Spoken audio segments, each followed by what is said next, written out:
I'm Mike Handwerker with Tricky Fast Studios. Today, I'm going to continue our discussion about NPC behaviors in CAD RPG Builder.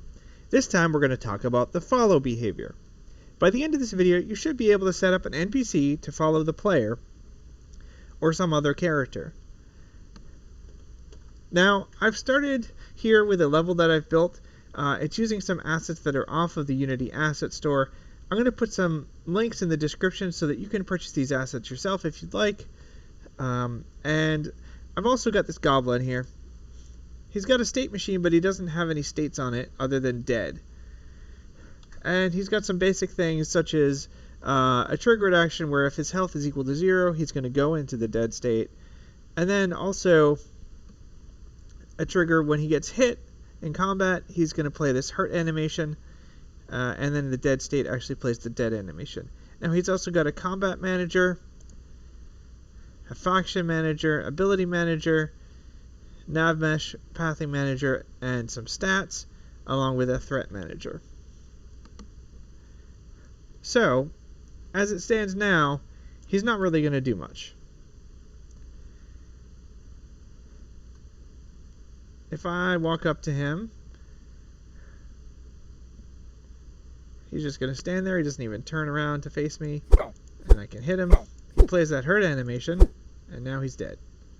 That's about it. No fun. Let's make him follow us around. So let's add the state for that. Let's call this follow. And all we need to do here is add the follow behavior. Similar to the flee behavior, there's not a lot of parameters. We have a target, which is the character that's going to be doing the following, and then a follow target, which is the character they're going to follow, which is the player, and then a distance, which is how close they're going to get. So let's have them get 3 units away. And then we can set some animation here. So we want to set that on his body that we've set up. And the animation parameter for walking on this is velocity Z. Now this may differ depending on your animator, but that's what I have set up here. The last thing we need to set is the initial state, and we're going to set that to follow. And let's give that a try.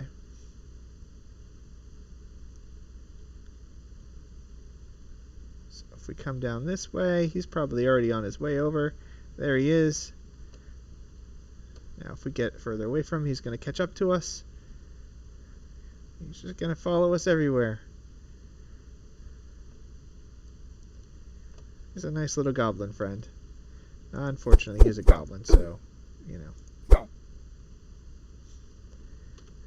Now, one thing to note is that you probably don't want to set up your NPCs like this unless you want them to always follow the player no matter whether they can see the player or not, because this will just do that. So if I just walk down here, he has not seen me or anything yet, but he's eventually going to make it over here and come up to follow me. Normally you would have some other state that would be he'd be in first, and then once he sees the player, he might follow them. You could also add a condition so that if he doesn't see the player, he goes out of follow. Actually, let's do that now. So let's add another state here. We'll call that wander. Well, let's call that idle. And we're going to add a proximity. Oops. Trigger.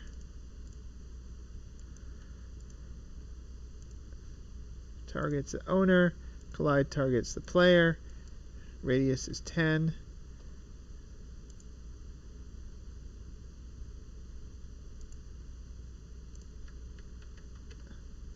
Go. Let's set that to like 5. That's better. Okay. And then we'll add a change state action where we'll change to the follow state.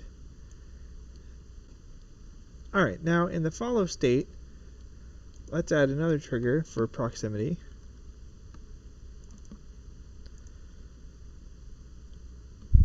if, let's use the target, it's going to be the owner. Radius, it's going to be 15, so we'll make it a pretty big radius. Collide target player, no exclude target, check frequency 1. And if that hits, we will change state back to idle. So we want to have this change state action be an else action. So you click this little thing up here, that makes it into else action. Let's give this a try. So you'll notice in the hierarchy that he's still in the idle state. And if we come over here, you can see he's not moving at all. Let's get up a little closer. It flips into the follow state. Now he's going to follow us around. And let's run away from him. And we got far enough, so now he's just in the idle state. Kind of running in place for some reason, but we could fix that by setting his walk parameter back to 0. And if we approach him again, he goes back into the follow state, so he's following us around. And then if we walk away, he's back in the idle state. And he's just going to hang out over there. Let's just quickly fix this animation problem here. So in the idle state, we just want to have to clear navigation destination. And then also set float animation parameter.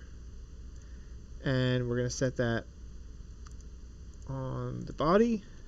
And if you remember, the parameter name is velocity z. And we're going to set to 0. So now when we hit play, same thing, he starts off in the idle state. If we come over here, he starts following us around. And if we get far enough away, he just stopped right away. If we get close again, he's going to follow us. And if we get far enough away, he stops. That about wraps it up for the follow behavior. In this video, you should have learned how to make an NPC follow the player or some other character, how to animate them while they do that, and also how to go from an idle state to a follow state, depending on a trigger. I hope you found this video informative and useful. Let us know in the comments if there are other videos or tutorials you'd like to see. Be sure to subscribe and follow us on social media for the latest videos and other news. For more information on CAT or CAT RPG Builder and how they can help you build and prototype RPGs faster, please visit catgamebuilder.com. I'm Mike Handberger with Tricky Fast Studios. Thanks for watching.